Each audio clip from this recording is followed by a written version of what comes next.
नमस्ते आप सभी का। आज के इस वीडियो में हम लोग स्टार्ट करेंगे मैट्रिसेस एंड डिटर्मिनेंट्स का चैप्टर। तो ये जो पूरा एक यूनिट बनता है, जो हमारा वेक्टर हो गया, फिर 3D हो गया वेक्टर का एप्लीकेशन, फिर उसके बाद मैट्रिसेस हो गया और मैट्रिसेस का एक छोटा सा पार्ट है डिटर्मिनेंट्स। तो ये जो पूरा एप्लीकेशन बनता है वेक्टर मैट्रिसेस, तो ये बहुत ही इंपॉर्टेंट पार्ट है जो आजकल के दुनिया में जो मैथमेटिक्स अप्लाई हो रहा है, तो अप्लाइड मैथमेटिक्स का ये बहुत ही इंटीग्रल पार्ट है। तो जैसे कि अगर आप आज का कहीं भी टेक्नोलॉजी कुछ भी देख लो, जैसे अगर मेरे को अपना फ़ोन अनलॉक करना है तो मैं क्या करूँगा, अपना चेहरा उसके सामने रखूँगा तो वो फेस रिकॉग्नाइज करेगा और फिर वो फ़ोन अनलॉक कर देगा। तो फेस रिकॉग्निशन हो गया। फिर उसके बाद जो भी आपके ड्राइवरलेस कार आजकल बन रहे हैं, तो फिर उसमें भी आपको ट्रैक करना है कि कौन सा गाड़ी किधर जा रहा है, क्या हो रहा है ना, ये सब सारा इमेज रिकॉग्निशन वगैरह। फिर उसके बाद मेडिकल में चले जाओ कि पहले डॉक्टर को बहुत सारे एक्सरे देख देख के फिर रिपोर्ट बोलना पड़ता था कि मरीज़ बीमार है या नहीं, या कौन सा बीमारी है। आजकल वो उसको भी आप ऑटोमेट कर सकते हो। तो ये सब जितना भी चीज़ अप्लाई हो रहा है, तो इसका जो कोर है, मतलब कि एकदम जो दिल में जो मैथमेटिक्स लाई करता है, तो वो सारा लीनियर अलजेब्रा में ही बेस्ड है। और लीनियर अलजेब्रा मतलब ये वेक्टर्स और मैट्रिसेस, ठीक है। तो हम लोग जो फाउंडेशन आज बिल्ड करेंगे तो वो बहुत आपको काम आएगा पूरा ज़िंदगी में, और मैथमेटिक्स के साथ भी प्यार हो जाएगा। मतलब ये चैप्टर अगर अच्छे से समझ जाओगे तब फिर मज़ा आएगा। अब होता क्या है कि जैसे कैलकुलस अगर आप करोगे, तो कैलकुलस में ज़्यादा से ज़्यादा हम लोग क्या करते हैं, एक वेरिएबल में अभी करोगे, है ना। फिर थोड़ा सा और कैलकुलस पढ़ लोगे तो फिर पार्शियल डेरिवेटिव में चले गए, चलो 2 वेरिएबल तक। फिर उसके बाद 3 वेरिएबल में जाओगे, मल्टी वेरिएबल ये सब, तब फिर फट के फ्लावर है ना, वहाँ पर फिर लगेगा कि अरे बहुत कॉम्प्लेक्स हो गया। लेकिन अगर उसको कंपेयर करोगे वेक्टर्स के साथ या मैट्रिसेस के साथ, तो वेक्टर्स में हम लोगों ने क्या किया, अगर 3D में जाना है तो हम लोगों ने 3 यूनिट वेक्टर ले लिया था, है ना।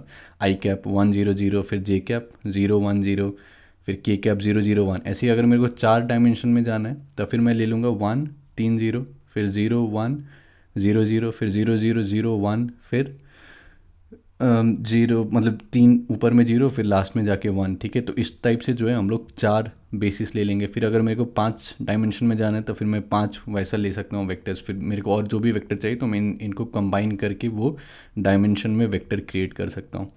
तो इसमें जो है आपको, मतलब हम लोग स्टार्ट ही करते हैं 3 डायमेंशन, 4 डायमेंशन, एन डायमेंशन, कुछ भी डायमेंशन में आप चले जाओ, ठीक है। तो आप बहुत बड़े डायमेंशन में जो काम कर सकते हो। तो आजकल जितना भी डेटा आता है, जैसे आपका फ़ोटो हो गया, चेहरा का फ़ोटो हो गया, ठीक है। तो मान लो कि मैं 1000 पिक्सल क्रॉस 1000 पिक्सल करता हूँ, ठीक है। तो 10⁶ डेटा हो गया, 10⁶ नंबर्स हो गए, या 10⁶ डायमेंशनल आप सोच सकते हो उसको, ठीक है। तो उतने बड़े बड़े डायमेंशन में अगर काम करना है तब फिर उसमें ये सारा मैट्रिसेस वेक्टर्स, ये जो कॉन्सेप्ट रहेगा वो कॉन्सेप्ट जो है सारा अप्लाई हो जाएगा। तो आज के इस वीडियो में एम क्या रहेगा हम लोगों का, कि पहले तो आपको थोड़ा सा मैं फील दे दूं कि कहाँ पर अप्लाई होता है आज की दुनिया में मैट्रिसेस, डिटर्मिनेंट्स, वेक्टर्स।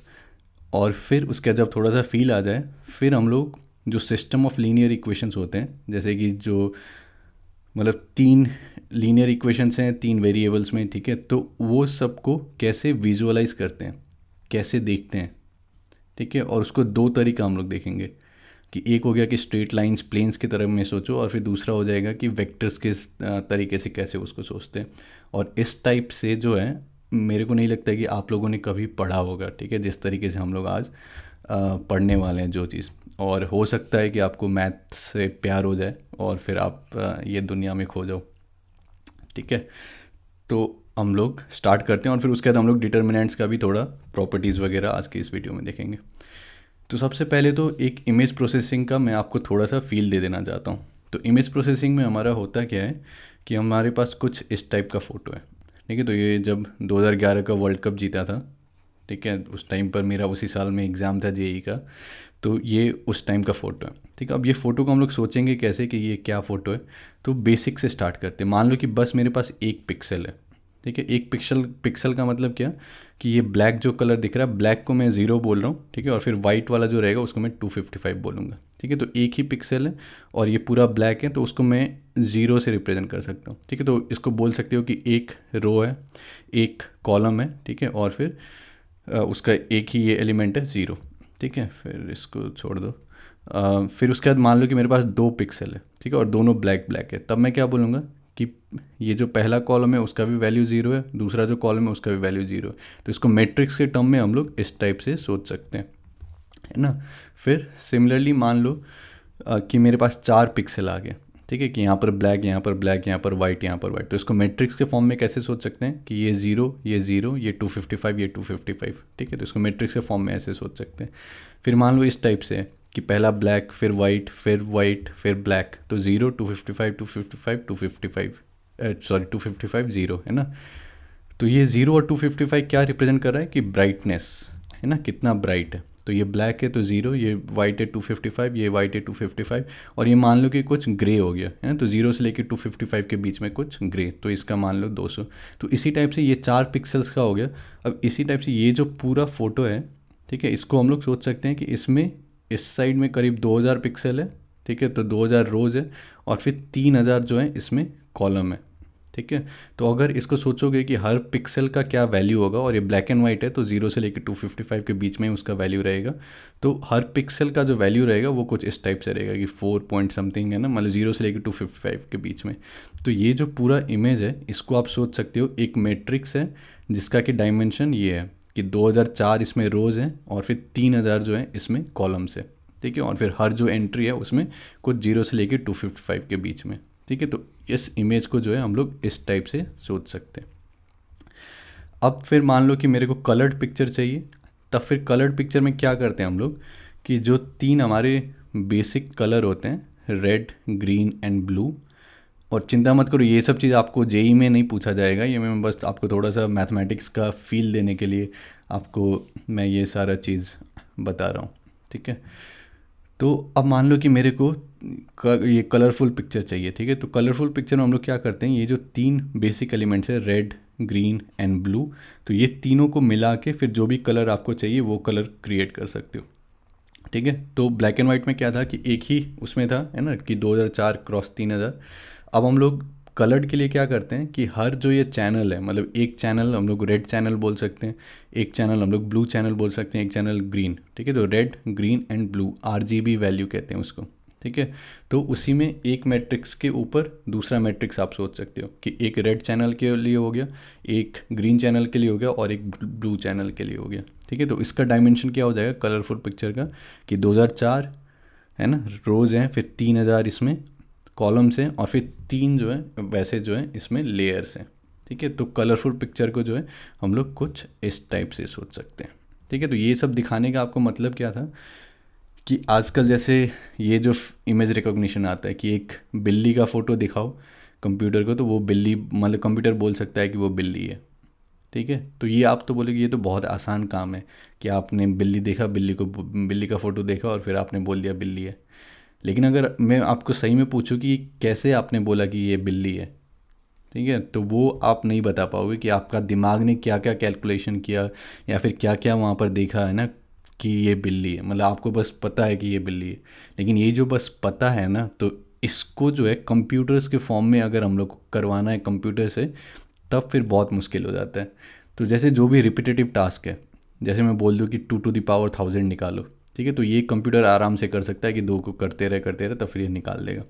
लेकिन इस टाइप के जो टास्क हैं, और ये 2 to the power 1000 अगर कोई आप अपने मम्मी या पापा को बोल दो निकालो, तो फिर मम्मी पापा बोलेंगे कि या तो एक थप्पड़ देंगे और बोलेंगे जाओ निकलो यहाँ से। ठीक है, तो कहने का मतलब क्या था कि जो टास्क हम लोग को मुश्किल लगता है वो कंप्यूटर के लिए आसान रहता है, लेकिन जो चीज़ हम लोग बहुत आसानी से बोल देते हैं कि अरे ये तो बिल्ली का फ़ोटो है, ये तो कुत्ते का फ़ोटो है, तो ये सब चीज़ जो रहता है, तो ये कंप्यूटर्स को बताने में जो है बहुत मुश्किल रहता है। ठीक है, जो सब चीज़ हम लोगों को समझने में आसानी लगता है, तो वो कंप्यूटर्स को जो है समझने में काफ़ी मुश्किल रहता है। तो उसमें से एक एप्लीकेशन मैंने ये दिखाया, इमेज प्रोसेसिंग इस टाइप का। अब इसको बहुत सारा आप प्रोसेस कर सकते हो, बहुत सारा चीज़ इसमें कर सकते हो। ठीक है, तो ये एक छोटा सा पॉसिबल एप्लीकेशन मैंने आप लोगों को दिखाया है। ठीक है, जहाँ पर मैट्रिक्स वगैरह जो है बहुत हेविली यूज़ होता है। ठीक है, अब इस फील्ड को अगर एक्सप्लोर करते रहोगे तो फिर मैं 2-3 घंटा तक ये टॉपिक पे बोल सकता हूँ, लेकिन फिर आपका जेई का एग्ज़ाम निकल जाएगा। तो इसको यहीं पे रखते हैं, और फिर अब जो है हम लोग अपना मैट्रिसेस और डिटर्मिनेंट्स पे आते हैं। ठीक है, और फिर थोड़ा सा और फील थोड़ा सा डेवलप कर लें कि मैट्रिसेस जो हैं, एक तो मैंने आपका इमेज का दे दिया कि इमेज से जो मैट्रिसेस आपका बन सकता है। दूसरा फिर हम लोग देखते हैं कि जो हमारे इक्वेशंस होते हैं वहाँ से मैट्रिसेस कैसे आते हैं। ठीक है, तो मान लो हमारे पास सिस्टम ऑफ लीनियर इक्वेशंस है। सिस्टम ऑफ लीनियर इक्वेशंस मतलब क्या, कि सिस्टम ऑफ लीनियर इक्वेशंस मतलब कि हमारे पास ये एक लीनियर इक्वेशन है, ये दूसरा लीनियर इक्वेशन है ना, और फिर ये दोनों सेम ही वेरिएबल्स में लीनियर इक्वेशन है, तो इस टाइप का जो एक सिस्टम बन गया, तो इसको जो है हम लोग सिस्टम ऑफ लीनियर इक्वेशंस कहते हैं। ठीक है, तो यहाँ पर हम लोगों ने क्या लिया है कि हमारे पास 2 वेरिएबल्स हैं और फिर 2 इक्वेशंस हैं, है ना। सिमिलरली फिर हमारे पास 3 वेरिएबल्स 3 इक्वेशंस हो सकते हैं, या फिर मेरे पास 2 वेरिएबल 1 इक्वेशन हो सकता है, या फिर मेरे पास 3 वेरिएबल 2 इक्वेशन हो सकते हैं, या फिर जो भी इस टाइप से, है ना। तो इसको जो है हम लोग बोलते हैं सिस्टम ऑफ लीनियर इक्वेशंस। तो एक बहुत ही इम्पॉर्टेंट पार्ट क्या होता है मैथमेटिक्स का, कि इस टाइप का जो इक्वेशंस हैं उसका सोल्यूशन निकालना। ठीक है, सोल्यूशन निकालने का मतलब क्या होता है कि जैसे मेरे पास एक ये इक्वेशन है 2x minus y is equal to 0, और फिर एक इक्वेशन है minus x plus 2y is equal to 3। तो इसका सोल्यूशन निकालने का मतलब क्या होता है कि मैं x और y का ऐसा वैल्यू निकालूं जो कि ये दोनों इक्वेशन को सेटिस्फाई करे साइमल्टेनियसली, है ना। तो वो बहुत ही इंपॉर्टेंट टास्क रहता है, और फिर वो काफ़ी सारे केसेस में काफ़ी मुश्किल भी हो सकते हैं। ठीक है, तो उसी को जो है हम लोग आज पहले देखेंगे कि इस टाइप का जो सिस्टम ऑफ लीनियर इक्वेशंस हैं इसको हम लोग विजुअलाइज कैसे कर सकते हैं। ठीक है, इसके बारे में सोच कैसे सकते हैं, और ये सारे जो भी मैं अभी यहाँ पर आपको बताने वाला हूँ, तो ये सब मैंने भी कोई प्रोफेसर से सीखा है, और वो प्रोफेसर का नाम है प्रोफेसर गिलबर्ट स्ट्रैंग। तो ये जो हैं ये लीनियर अलजेब्रा के फील्ड में इनको आप गॉड कह सकते हो। ठीक है, तो जैसे यूट्यूब पर आप लोग रैंडमली कोई भी जो आके पढ़ाता है मेरे जैसा, तो उसको आप लोग गॉड बना देते हो कि गॉड ऑफ मैथमेटिक्स ये वो। तो ये सब नहीं, तो जो लोग सही में फील्ड में जो लोग कंट्रीब्यूट करते हैं तो उनको आप लोग को बोलना चाहिए। ठीक है, तो ये MIT के प्रोफेसर हैं, और इनका MIT ओपन कोर्सवेयर जो है उन उस पर भी सारा लेक्चर्स हैं। तो और लीनियर अलजेब्रा का इनका एक बुक भी आता है, लेकिन वो सब आपको अभी पढ़ने की ज़रूरत नहीं है, वो सब जब आप कॉलेज में जाओगे तब जाके पढ़ना। ठीक है, अभी पढ़ोगे तब फिर उसी के दुनिया में खो जाओगे, और फिर ये JEE वगैरह फिर आप लोगों को छोटा मोटा चीज़ लगने लगेगा। तो फिर अभी उस फेज़ में नहीं जाना है, पहले JEE वगैरह कर लो, उसके बाद फिर जब कॉलेज में जाओगे तब जो इनका लेक्चर्स है वो देखना, और फिर इनका जो बुक है वो भी पढ़ना। ठीक है, तो हम लोग स्टार्ट करते हैं। ठीक है, तो हमारे पास मान लो एक ये इक्वेशन है 2x minus y is equal to 0, ये पहला इक्वेशन है, और फिर दूसरा इक्वेशन है minus x plus 2y is equal to 3। ठीक है, तो पहले तो इस इक्वेशन के बारे में हम लोग सोचेंगे कैसे। तो इसको सोचने का एक क्या तरीका है कि एक तो इसका जो कोएफिशिएंट है x का यहाँ पर 2 और फिर यहाँ पर -1, उसको एक कॉलम की तरह सोचो। ठीक है, तो ये 2 -1 हो गया, फिर यहाँ पर मेरा -1 है, यहाँ पर 2 है, तो यहाँ पर -1 हो गया, ये 2 हो गया। ठीक है, तो ये दोनों को कंबाइन कर देंगे तो ये जो कंप्लीट ये चीज़ आया इसको हम लोग मैट्रिक्स कहते हैं। ठीक है, तो मैट्रिक्स में ये आपका पहला रो हो गया, ये दूसरा रो हो गया, ये पहला कॉलम हो गया, दूसरा कॉलम हो गया।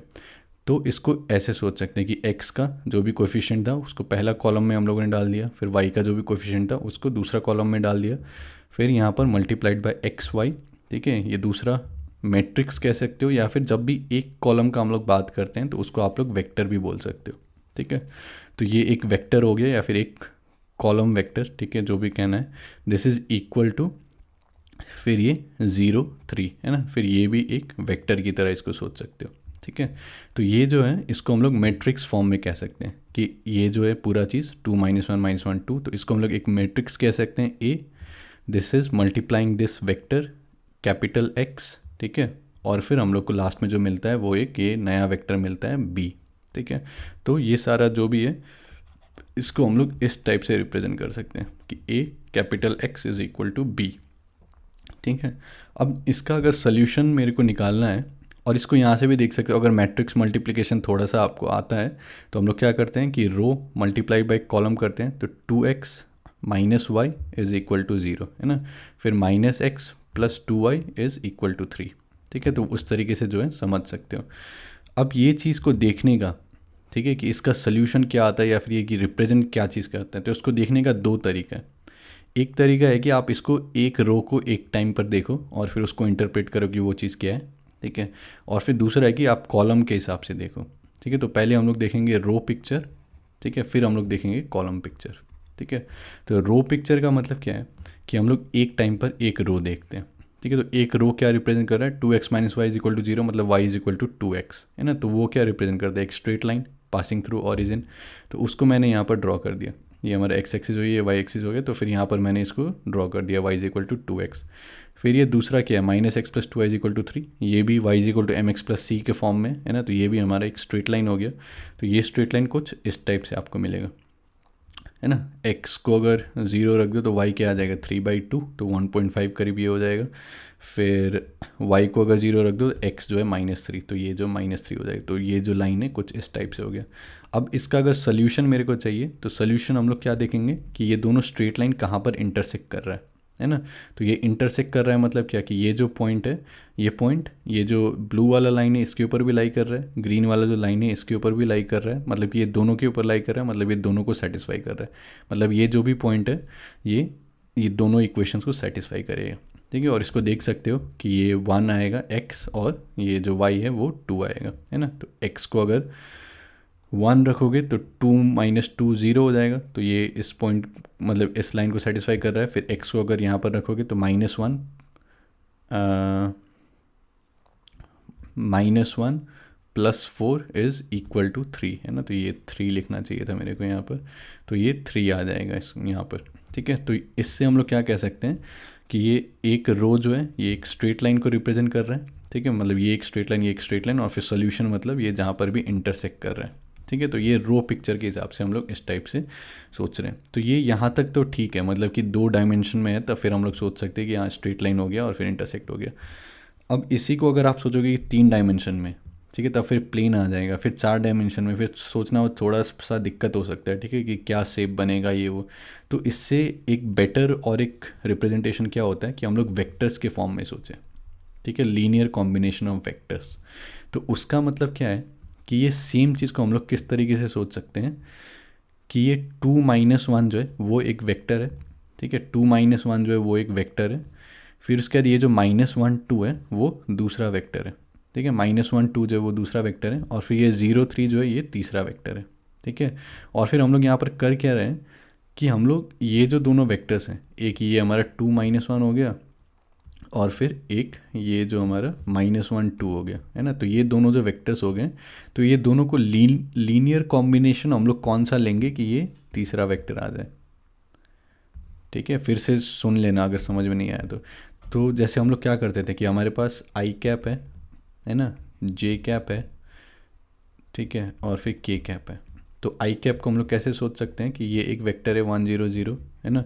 फिर जे कैप क्या है, 0 1 0, है ना। फिर के कैप क्या है हमारा, 0 0 1, ठीक है। फिर अगर हम लोग को कोई भी वेक्टर चाहिए 3D स्पेस में, तब हम लोग क्या करते हैं कि इसका कॉम्बिनेशन ले लिया, है ना, कि 2 times i cap plus let say 3 times j cap plus 4 times k cap. तो हम लोग क्या कर रहे हैं कि 2 times this vector plus 3 times this vector plus 4 times ये वेक्टर, है ना। और फिर ये जो कंबाइन करके मेरे को जो भी वेक्टर दे दिया, और ये वेक्टर क्या देगा हम लोगों को यहाँ पर 2 3 4, है ना। तो ये हमारा नया वेक्टर हो गया, ठीक है। तो इस टाइप से जो हम लोग लीनियरली कंबाइन कर रहे हैं ये वेक्टर्स को, ठीक है। तो उसी तरीके से यहाँ पर सोच सकते हो कि ये 2 - 1 एक वेक्टर हो गया, -1 2 एक वेक्टर हो गया, फिर ये 0 3 एक वेक्टर हो गया, और फिर ये दोनों को हम लोग लीनियरली कंबाइन कर रहे हैं ये तीसरा वेक्टर लाने के लिए, ठीक है। तो वेक्टर फॉर्म में कैसे सोचेंगे कि ये 2 - 1 जो है एक वेक्टर हो गया, फिर ये -1 2, है ना। तो जैसे ये 1 है, ये 2 है, ये -1 कहीं यहाँ होगा, तो 2 - 1 इधर हो गया, फिर -1 इधर, 2 इधर, तो ये -1 2 ये एक वेक्टर हो गया। अब मेरे को क्या करना है, ये वेक्टर और ये वेक्टर दोनों को ऐड करके मेरे को एंड में कौन सा वेक्टर चाहिए, ये 0,3, है ना, 0,3। तो अगर थोड़ा सा सोचोगे कि वेक्टर एडिशन कैसे होता है कि अगर ये चाहिए हम लोग, मतलब ये है और फिर इसको ऐड करना है और ये एंड में चाहिए, तब फिर इसको जो है हम लोग यहाँ पर रखेंगे। लेकिन देख सकते हो कि बस इसको यहाँ पर रख देंगे तो ये पूरा नहीं होगा, तो हम लोग इसका ट्वाइस ले लेंगे, है ना। तो ये वाला जो वेक्टर है ये 2 टाइम्स है, ठीक है। तो हम लोग इसका कॉम्बिनेशन कैसे लेंगे कि हम लोग 1 टाइम्स दिस वेक्टर, है ना, प्लस फिर हम लोग 2 टाइम्स दिस वेक्टर, ठीक है। तो एंड में जो है हमारे पास जो भी आएगा तो वो ये 0 3 हो जाएगा, ठीक है। तो इसको इस टाइप से भी सोच सकते हो कि अगर हम लोग ये इक्वेशन सॉल्व कर रहे हैं तो हम लोग ये सोचना चाह रहे हैं कि हमारे पास अगर एक ये वेक्टर है 2 - 1 और फिर एक ये दूसरा वेक्टर है -1 2, तो फिर हम लोग क्या लीनियर कॉम्बिनेशन ले सकते हैं इसका कि हमारे पास ये 0 3 वेक्टर आ जाए, ठीक है। तो अगर मैंने अभी जो बोला तो वो समझ में नहीं आया तो एक बार खुद फिर से देख लो, ठीक है। लेकिन और ये आपको जेई एडवांस तक मदद करेगा, ठीक है। हो सकता है कि जेई एडवांस में भी इतना कॉन्सेप्ट आपको नहीं चाहिए होगा, लेकिन आ, फिर अगर कॉलेज पहुंच जाते हो फिर लीनियर अलजेब्रा जब पढ़ोगे तब भी ये जो कॉन्सेप्ट है ये बहुत काम आएगा, ठीक है। तो अगर अभी पूरा समझ में नहीं भी नहीं आ रहा, पूरा फील नहीं भी आ रहा, तब भी कोई दिक्कत नहीं है, थोड़ा सा फील डेवलप करने के लिए मैं ये सब चीज़ आपको बता रहा हूँ, ठीक है। अब नेक्स्ट मान लो, अभी तक हम लोगों ने क्या किया कि दो इक्वेशन था, दो वेरिएबल्स था, है ना। अब मान लो कि मेरे पास तीन इक्वेशन है और फिर तीन वेरिएबल्स है, ठीक है। तो तीन वेरिएबल्स एक्स वाई जेड है और फिर तीन इक्वेशन है मेरे पास, ठीक है। तो 2x minus y is equal to 0, फिर ये minus x plus two y minus z equal to -1 minus 3y plus 4z is equal to 4। तो इसको पहले तो मैट्रिक्स फॉर्म में कैसे लिखेंगे कि जो भी x का कोएफिशिएंट है, तो 2 -1, फिर यहाँ पर x नहीं है मतलब 0 इंटू एक्स सोच सकते हो, तो 2 -1 0 हो गया, फिर y का -1 2 -3 है ना, और फिर z का यहाँ पर 0 -1 4, ठीक है। तो ये मेरा a हो गया, कैपिटल A हो गया वो चीज़। फिर उसके बाद x जो हमारा मतलब बड़ा सा वेक्टर है, तो वो क्या हो गया, ये तीनों वेरिएबल्स x y z, और फिर this is equal to small b, है ना। तो इसको सोच सकते हो कि 2x minus y plus 0 is equal to 0, तो पहला इक्वेशन।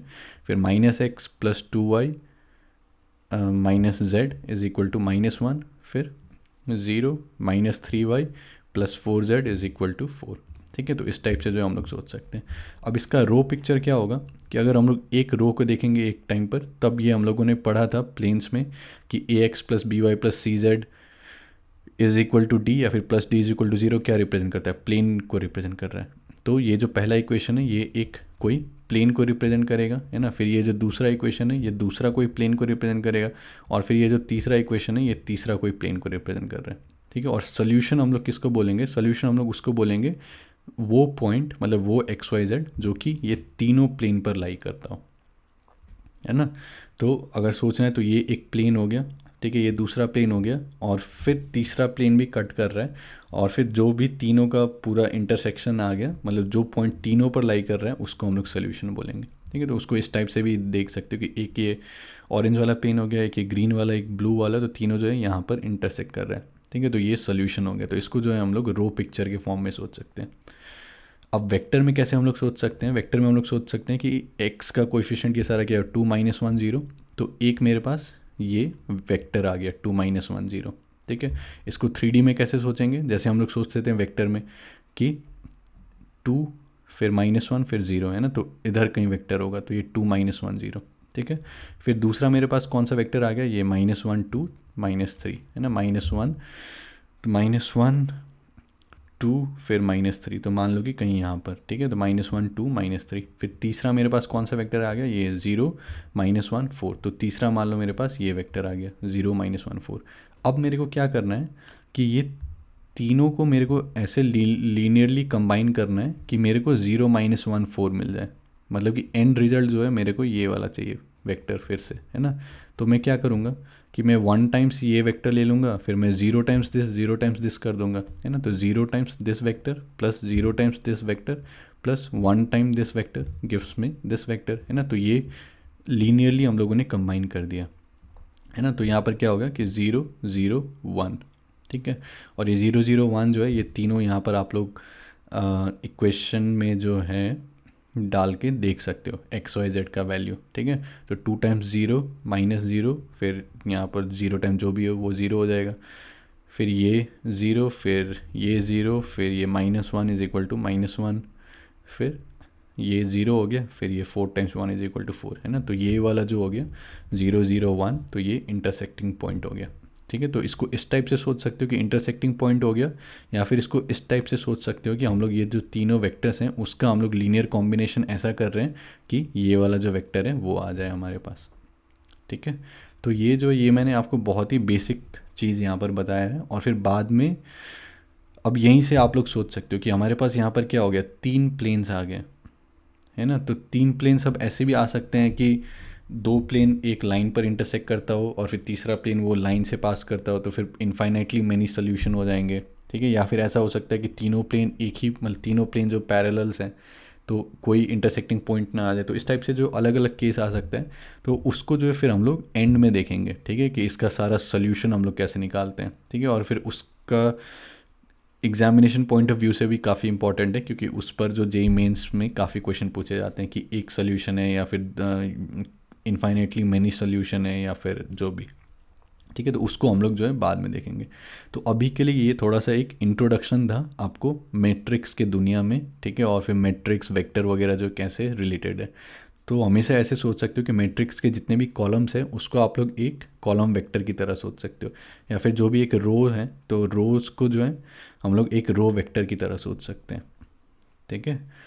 और मेट्रिक मतलब रोज़ को हम लोग कॉलम बना सकते हैं, कॉलम को रोज़ बना सकते हैं ना, ट्रांसपोज वगैरह कर सकते हैं, तब फिर उसको जो है वेक्टर्स की तरह सोच सकते हैं। तो या तो कॉलम वेक्टर्स या फिर रो वेक्टर्स। और जो भी हम लोग इस टाइप से इक्वेशन लिख रहे हैं तो हम लोग बस ये जो वेक्टर्स हैं उसका कुछ लीनियर कॉम्बिनेशन करके हम लोग कुछ एक नया वेक्टर ढूंढने का कोशिश कर रहे हैं, ठीक है। तो ये कॉलम पिक्चर हो गया, और इधर वाला ये जो था ये रो पिक्चर रहता है, ठीक है। तो इसका फ़ायदा क्या है ये कॉलम पिक्चर का, कि जैसे सोच सकते हो यहाँ पर 3 डायमेंशन था तो फिर हम लोगों ने 3 यहाँ पर हो गए, है ना। अब ऐसे ही मान लो कि n डायमेंशंस हैं, मतलब n लीनियर इक्वेशन है, तो बस यहाँ पर n ये हो जाएगा, है ना, और फिर हम लोग कुछ लीनियर कॉम्बिनेशन सोचेंगे। तो इसको जो स्केल अप करने में बहुत आसानी हो जाता है।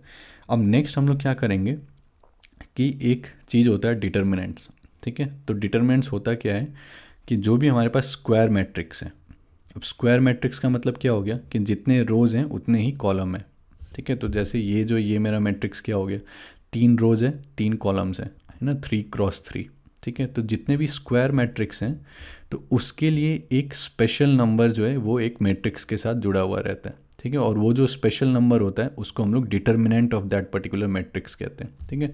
तो every square matrix has a number associated with it which is called the determinant, ठीक है। और ये जानना ज़रूरी है, मतलब स्क्वायर मैट्रिक्स के लिए ही हम लोग ये डिटर्मिनेंट्स में जाएंगे, ठीक है। तो जैसे ये 3x3 का मैट्रिक्स था, तो इसी को अगर मेरे को डिटर्मिनेंट में लिखना है तब मैं क्या करूँगा कि ये जो बिग ब्रैकेट लगा रहे हैं तो वहाँ पर हम लोग इसको वर्टिकल लाइन से रिप्रेजेंट करेंगे, ठीक है। तो 2 1 0 3 2 4 और फिर 1 -1 1, ठीक है। और इसको लिखेंगे कैसे कि डेट ऑफ ए, है ना, शॉर्ट फॉर्म, या फिर इस टाइप से लिख सकते हैं, ठीक है, कि वर्टिकल लाइन्स लगा दिया और फिर बीच में ए लिख दिया, ठीक है।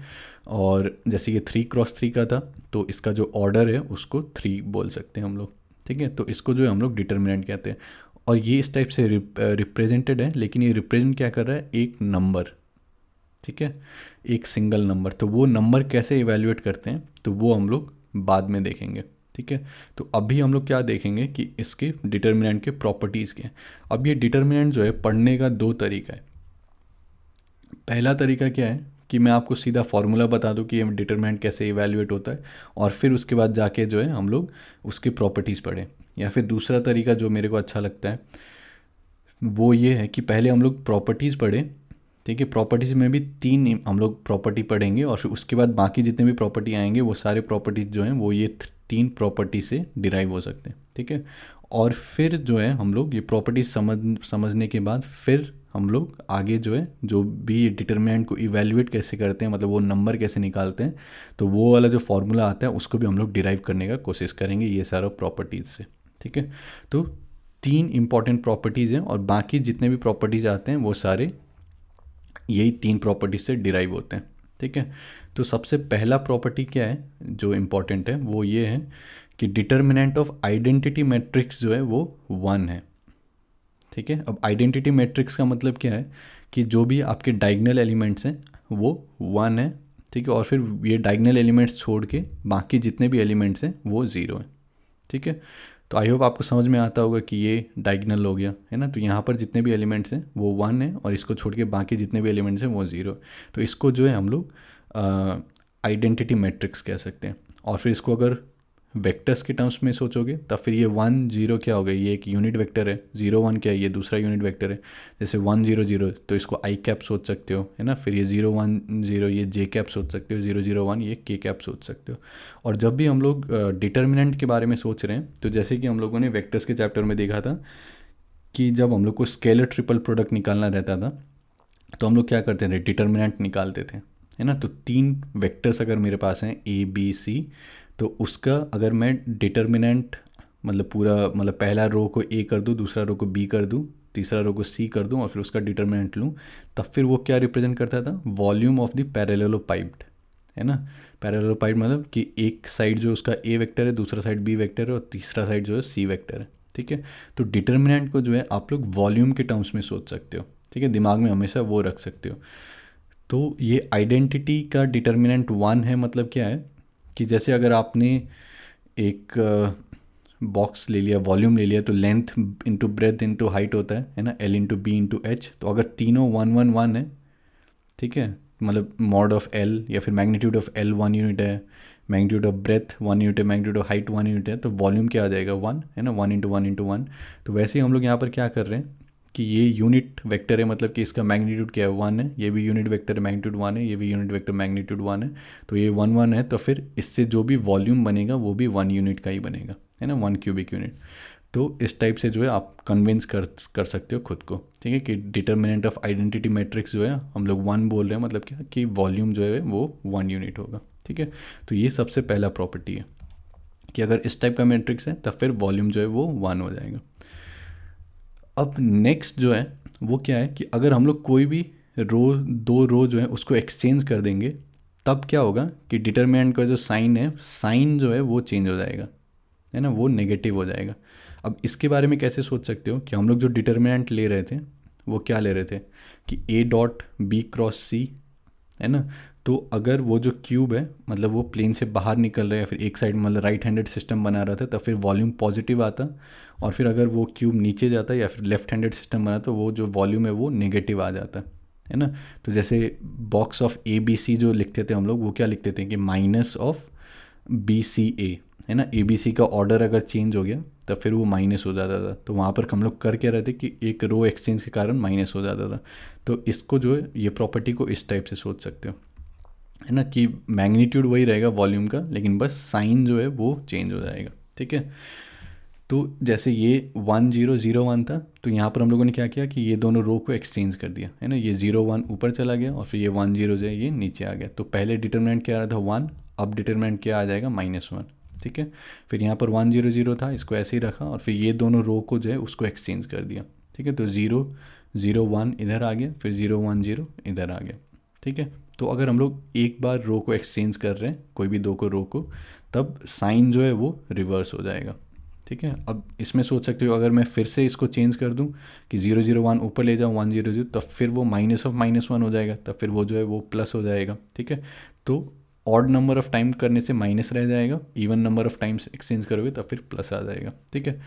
लेकिन अभी दिमाग में क्या रखना है कि डिटर्मिनेंट ऑफ ये जो आइडेंटिटी मैट्रिक्स है वो हमारा 1 हो गया, और फिर अगर हम लोग कोई भी रो एक्सचेंज करते हैं एक बार, तब फिर हमारा साइन क्या हो जाएगा, प्लस से माइनस हो जाएगा, ठीक है। और फिर तीसरा इंपॉर्टेंट प्रॉपर्टी क्या है हमारा कि अगर हमारे पास डिटर्मिनेंट कुछ इस टाइप से है कि उसका एक जो रो है हम लोगों ने उसको जो है टी ए टाइम मतलब फिर यहाँ पर टी बी कर दिया, ठीक है।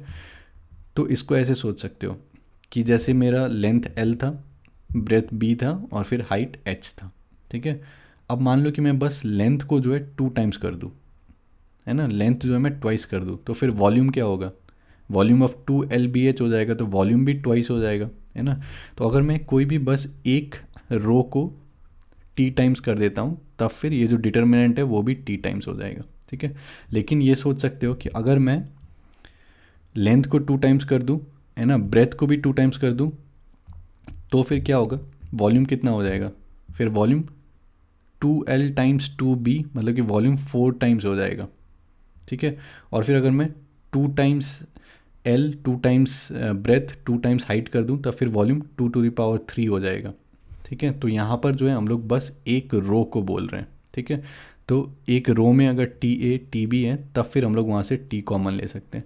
अगर यहाँ पर भी टी सी टी डी होता तब फिर से टी कॉमन आता वहाँ से, तब फिर ये टी स्क्वायर हो जाता, ठीक है। तो ये चीज़ ध्यान में रखना कि बस हम लोग एक रो का बात कर रहे हैं, ठीक है, कि एक रो से जो है हम लोग उठा सकते हैं टी को बाहर, ठीक है। अब सेम चीज़ क्या है दूसरा कि अगर मान लो कि मैं एक रो को सेम रखता हूँ सी डी, ठीक है, और फिर ये जो ऊपर वाला मेरा रो है तो वहाँ उस वो जो इस फॉर्म में लिखा हुआ है A+A' और फिर B+B', ठीक है। तब फिर ये वाला जो रो है इसको मैं ऐसे ब्रेक कर सकता हूँ कि ये जो नीचे वाला है उसको सेम लिखा मैंने, यहाँ पर भी CD लिख दिया, यहाँ पर भी मैंने CD लिख दिया, और फिर ये जो ऊपर वाला है इसको मैंने यहाँ पर ब्रेक कर दिया कि ए वाला इधर आ गया, बी वाला इधर आ गया और फिर ए डैश इधर चला गया, बी डैश इधर चला गया।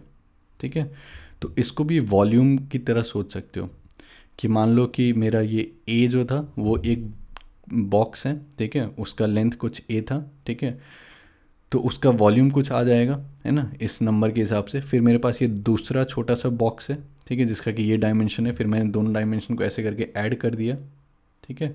तो उस टाइप से जो है इसको सोच सकते हो। लेकिन यहाँ पर बहुत सारे बच्चे गलती क्या करते हैं कि अगर यहाँ पर सी प्लस सी डैश है, यहाँ पर डी प्लस डी डैश है, ठीक है, तो उसको जो है आपको सेम लिखना है ना। यहाँ पर भी आपको सी प्लस सी डैश लिखना पड़ता है, यहाँ पर भी डी प्लस डी डैश लिखना पड़ता है, यहाँ पर भी सी प्लस सी डैश, यहाँ पर भी डी प्लस डी डैश, ठीक है। फिर जो है फिर आप इसको कॉमन रख के, इसको सेम रख के, ए बी को सेम रख के फिर उसको दो पार्ट में ब्रेक कर सकते थे, ठीक है। अभी जो मैंने कहा वो समझ में नहीं आया तो कोई बात नहीं, उसको बाद में हम लोग देखेंगे। लेकिन यहाँ पर मैं कहना क्या चाह रहा हूँ मेन चीज़ कि determinant of A plus B का ये मतलब नहीं है कि determinant of A plus determinant of B, ठीक है। इसका मतलब ये नहीं कि ये दोनों को पूरा जोड़ दो कि ए प्लस ए डैश है ना, फिर सी प्लस सी, यहाँ पर 2c लिख दो, फिर डी प्लस डी यहाँ पर 2d लिख दो, फिर यहाँ पर बी प्लस बी डैश, है ना।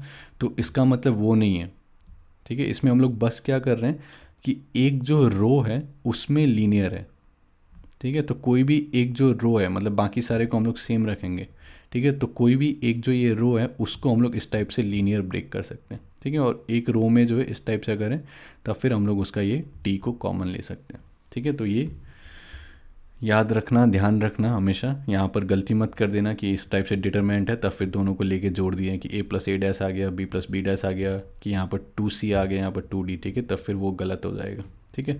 तो अब ये जो तीन हमारे पास प्रॉपर्टीज़ हैं, अब ये तीन प्रॉपर्टी यूज़ करके बाकी जितने भी प्रॉपर्टीज़ हैं वो हम लोग डिराइव कर सकते हैं।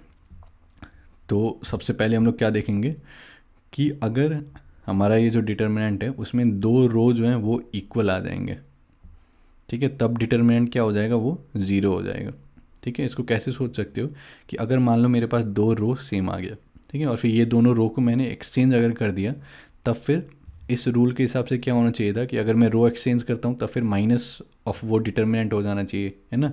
लेकिन रो एक्सचेंज करने के बाद तो क्या हो रहा है, सेम ही मेरे को डिटर्मिनेंट यहाँ पर आ रहा है, ठीक है। तो something is equal to minus of itself, ठीक है। तो इसको ऐसे सोच सकते हो कि ये डिटर्मिनेंट को अगर मैं d बोलूँ तो d is equal to minus D, है ना, और d क्या है, नंबर है, तो some number is equal to minus of that number, तो वो नंबर क्या होना चाहिए, ज़ीरो होना चाहिए, है ना। तो डिटर्मिनेंट ऑफ अगर दो रोज जो हैं वो सेम आ जाते हैं तब फिर उसका जो डिटर्मिनेंट है वो ज़ीरो हो जाता है, ठीक है। तो ये जो है इसी प्रॉपर्टी से आ गए यहाँ पर। फिर उसके बाद क्या है कि हम लोग क्या कर सकते हैं कि कोई भी रो उठा के, है ना, फिर दूसरे रो से हम लोग सब्ट्रैक्ट कर सकते हैं या फिर ऐड कर सकते हैं। मतलब सब्ट्रैक्शन और एडिशन एक ही बात है। सब्ट्रैक्शन क्या है कि आप नेगेटिव के साथ एडिशन कर दो, है ना। तो इसका मतलब क्या है कि मान लो कि मेरे पास ये डिटर्मिनेंट है ABCD, ठीक है। तब फिर मैं क्या कर सकता हूँ कि ये वाला जो रो है second row minus L times first row कर सकता हूँ। तो उसका मतलब क्या है कि C minus LA, D minus LB। तो ये करने के बाद भी जो डिटरमिनेंट रहेगा वो सेम रहेगा, ठीक है। अब इसको कैसे प्रूव करेंगे, तो अगर मान लो कि मैंने ये ऑपरेशन कर दिया C minus LA D minus LB, मेरे पास ये डिटरमिनेंट आ गया, तो अब मैं इसको इस प्रॉपर्टी से ब्रेक कर सकता हूँ, है ना, 3B से ब्रेक कर सकता हूँ। कैसे कि मैंने AB को सेम रखा, AB, है ना, और फिर ये जो नीचे में था C minus LA D minus LB, तो इसको मैंने ब्रेक कर दिया। एक जगह मैंने C और D को लिख दिया और फिर दूसरी जगह मैंने माइनस LA और माइनस LB को लिख दिया, ठीक है। अब यहाँ से देख सकते हो कि यहाँ से मैं ये दूसरा रो जो है उससे मैं माइनस L को कॉमन ले सकता हूँ, है ना, इस प्रॉपर्टी से। तो मैंने minus L times determinant of AB। अब फिर यहाँ पर क्या आ गया कि दो रो जो हैं वो कॉमन आ गए, तब फिर क्या हो गया, ज़ीरो। तो ये वाला जो पार्ट है ये पूरा क्या हो गया, ज़ीरो। तो ये फिर से क्या आ गया, डिटर्मिनेंट ABCD, है ना। तो ये ऑपरेशन हम लोग कर सकते हैं, डिटर्मिनेंट सेम रहेगा, ठीक है। तो ये सारी चीज़ को समझ के जो है इस टाइप से समझ के पढ़ो, और ये नहीं कि बैठ के रट्टा लगाने लग गए, इस टाइप से समझ के पढ़ो, और फिर ये सब चीज़ इतना बार यूज़ होगा कि दिमाग में जो है अपने आप सेट हो जाएगा ये सारा चीज़, ठीक है। तो अब नेक्स्ट और प्रॉपर्टीज़ देखते हैं। फिर मान लो कि अगर मेरे पास एक पूरा रो जो है वो ज़ीरो आ जाता है, ठीक है, ये डिटर्मिनेंट है, और फिर एक ये जो पूरा रो है, ये पूरा रो में जितने भी एलिमेंट्स हैं वो ज़ीरो आ जाएंगे, ठीक है। तब फिर ये जो डिटर्मिनेंट है वो मेरा ज़ीरो हो जाएगा, ठीक है, इसको कैसे सोच सकते हैं? तो एक सोचने का तो तरीका ऐसे सोच सकते हो कि मान लो कि ज़ीरो को कॉमन ले लिया आपने, तो ज़ीरो बाहर आ गया, तो ज़ीरो टाइम्स दिस ज़ीरो हो गया, ठीक है, वो एक तरीका। नहीं तो इसको कैसे सोच सकते हो कि अगर ये डिटर्मिनेंट है मेरे पास डी, ठीक है, कैपिटल डी मान लो, कैपिटल डी है, ठीक है, और फिर मैंने इसको 5 टाइम्स कर दिया, ठीक है, 5 टाइम्स डी कर दिया, लेकिन 5 अंदर जाके अगर मैंने 5 को ये सेकेंड रो में ले आए तब फिर वो क्या हो जाएगा, फिर से ज़ीरो, तो ये 5D क्या हो जाएगा, फिर से सेम ही डिटर्मिनेंट हो जाएगा, तो 5D is equal to D, है ना। तो इसका मतलब क्या हो जाएगा कि D is equal to zero, है ना।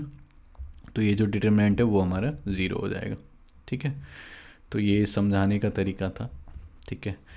अब नेक्स्ट जो है एक काफ़ी इम्पॉर्टेंट है, वो क्या है कि हमारे पास अगर एक अपर ट्रायंगुलर मैट्रिक्स आ जाए, ठीक है, अपर ट्रायंगुलर मैट्रिक्स का मतलब क्या है कि ये जो डायगोनल एलिमेंट्स हैं इसके नीचे यहाँ पर जितने भी एलिमेंट्स हैं वो सारे ज़ीरो हो जाए, ठीक है, और ऊपर वाले जितने भी एलिमेंट्स हैं वो हमारे नॉन जीरो एलिमेंट्स हैं, ठीक है। ये जो मैंने डैश डैश लिखा है तो ये कोई भी नंबर्स हो सकते हैं, ठीक है। तो अगर इस टाइप का मेरे पास मैट्रिक्स है या फिर इस टाइप का मेरे को डिटर्मिनेंट निकालना है, तो इसका सीधा डिटर्मिनेंट क्या आ जाएगा कि आप सीधा इसका जो भी डायगोनल एलिमेंट्स हैं उसका प्रोडक्ट को लिख दो, ठीक है, D1 multiplied by D2 multiplied by D3 so on up two multiplied by DN, ठीक है। तो आपके सिलेबस में D3 तक ही रहेगा, है ना, 3x3, ये मैंने बस यहाँ पर दिखा दिया, तो D1 into D2 into D3 लिख सकते हो, ठीक है। अब ये हो कैसे रहा है, तो इसके बारे में ऐसे सोच सकते हो कि मान लो ये नीचे वाला सारा ज़ीरो है, ठीक है। अब मैं क्या कर सकता हूँ कि अब मैं ये जो रो 1 है, ठीक है, तो मेरे को यहाँ पर मान लो ज़ीरो बनाना है इस चीज़ को, ठीक है। तो अब मैं क्या करूँगा कि जैसे मान लो कि यहाँ पर 2 लिखा हुआ है और फिर ये D2 की जगह 1 लिखा हुआ है, तब मैं क्या कर सकता हूँ कि रो 1 माइनस 2 टाइम्स रो 2, है ना, तो 2 टाइम्स 2 क्या हो जाएगा, ज़ीरो हो जाएगा, तब फिर यहाँ पर क्या आ जाएगा, ज़ीरो, ठीक है। फिर सिमिलरली मान लो कि मेरे को यहाँ पर ज़ीरो बनाना है, तब मैं क्या करूँगा कि सम नंबर टाइम्स माइनस ऑफ ये रो 3, है ना, तब फिर मैं इसको भी ज़ीरो बना सकता हूँ। फिर यहाँ वाला जो है फिर ये रो को माइनस में ये रो कर दूँ, है ना, तो ये D2 माइनस ज़ीरो, तो ये तो D2 ही रहेगा, फिर यहाँ पर आपका ज़ीरो आ जाएगा। तो ऐसे ही आप लोग सोच सकते हो कि जितने भी यहाँ पर ये नॉन जीरो एलिमेंट्स हैं तो उसको सारे को हम लोग वो जो रो ऑपरेशन है वो ला के ये मैं सारे को ज़ीरो कर सकता हूँ, ठीक है। तो एक बार तो फिर अब जो हमारे पास ये डिटर्मिनेंट आ गया, ये क्या आ गया, ये हमारे पास एक डायगोनल मैट्रिक्स आ गया, मतलब कि बस हमारे पास डायगोनल में जो है वो नॉन जीरो एलिमेंट्स हैं और फिर बाकी जितने भी लोअर में और अपर में जो है दोनों में जो है पूरा ज़ीरो है। तब फिर यहाँ पर क्या सोच सकते हो कि पहला रो से आपने D1 को कॉमन ले लिया तो D1 बाहर आ गया, दूसरे रो से आपने D2 को कॉमन ले लिया तो D2 आ गया, फिर D3 आ गया, है ना, D1 D2 D3 so on up to DN, ये सारे रोज से आपने कॉमन ले लिया। तब फिर यहाँ पर क्या बच गया, 1, है ना, 1 0 0 0, फिर 0 1 सारा ज़ीरो, फिर 0 0 1 सारा ज़ीरो, तो ये यहाँ पर क्या बच जाएगा, आइडेंटिटी मैट्रिक्स, है ना, और उसका डिटर्मिनेंट क्या होता है, 1। तो ये फाइनल प्रोडक्ट क्या आ गया मेरे पास, D1 D2 D3 so on up to DN, ठीक है। तो ये भी काफ़ी यूज़फुल प्रॉपर्टी है कि अगर हमारे पास डायगोनल एलिमेंट्स हैं और फिर सारे इधर जो हैं ज़ीरो हैं, तब फिर हम लोग सीधा जो है डायगोनल्स का प्रोडक्ट ले सकते हैं डिटर्मिनेंट में, ठीक है। और तो ये U मतलब अपर ट्रायंगुलर मैट्रिक्स, ठीक है। तो ये काफ़ी इंपॉर्टेंट प्रॉपर्टी है, यहाँ से भी आ गया फिर, और ये सब जो JEE एडवांस्ड में भी आप लोगों को पूछा जा सकता है, ठीक है। तो JEE एडवांस के लिए जैसे मैंने समझाया तो वैसे समझना इंपॉर्टेंट है, और मेंस के लिए ये फॉर्मूला याद रखने से भी काम चल जाना चाहिए शायद। तो अब फिर हम लोग देखते हैं कि मान लो मेरे पास दो मैट्रिक्स हैं, ठीक है, A B, और उसका डिटर्मिनेंट अगर मेरे को निकालना है तो determinant of A into B हम लोग क्या लिख सकते हैं कि determinant of A into determinant of B, ठीक है। तो ये हम लोग कर सकते हैं। तो यहाँ पर ये मत कंफ्यूज हो जाना कि ये नहीं होता है कि determinant of A plus B is not equal to determinant of A plus determinant of B, है ना, लेकिन determinant of A into B जो है इसको हम लोग लिख सकते हैं determinant of A times determinant of B, ठीक है। तो मान लो कि मेरे को डिटर्मिनेंट ऑफ A स्क्वायर निकालना है, तब फिर ये क्या हो जाएगा, determinant of A into A, है ना, मतलब determinant of A into determinant of A, तो इसको जो है हम लोग डिटर्मिनेंट ऑफ A स्क्वायर लिख सकते हैं, ठीक है। लेकिन फिर यहाँ पर ये मत कंफ्यूज हो जाना कि डिटर्मिनेंट अगर 2A लिखा हुआ है तो इसका मतलब ये नहीं कि 2 को बाहर निकाल के A लिख दो अंदर, तो ये 2 मतलब ये हर रो में मल्टीप्लाई होगा, 2 2 2 2 2, है ना। तो उसका मतलब क्या होगा कि 2 को अगर मैं बाहर निकाल रहा हूँ तो फिर मैं हर रो से बाहर निकाल रहा हूँ, तो वो 2 टू द पावर n हो जाएगा, है ना, 2 to the power n times determinant of a। ठीक है, तो ये गलती मत करना कि यहाँ पर बस 2 बाहर निकाल के छोड़ दिया। फिर नेक्स्ट हमारे पास एक ये चीज़ होता है, ये सब चीज़ हम लोग बाद में पढ़ेंगे और डिटेल में, इन्वर्स ऑफ अ मैट्रिक्स। तो इन्वर्स ऑफ अ नंबर क्या होता है कि जैसे 2 है तो इसका इन्वर्स चाहिए, मतलब क्या कि मैं इस तरीके से मल्टीप्लाई करूँ कि मेरे पास 1 आ जाए, है ना, तो इसको जो है हम लोग इन्वर्स बोल सकते हैं। तो उसी तरीके से मैट्रिक्स में हम लोग क्या सोच सकते हैं कि एक ऐसा मैट्रिक्स ए है और फिर दूसरा मैट्रिक्स हम लोग ऐसा ढूंढ रहे हैं जो कि अगर हम लोग मल्टीप्लाई करेंगे तो फिर मेरे को आइडेंटिटी मैट्रिक्स मिल जाना चाहिए। ठीक है, तो इसको जो हम लोग इन्वर्स ऑफ दिस मैट्रिक्स कहते हैं, A inverse A is equal to I.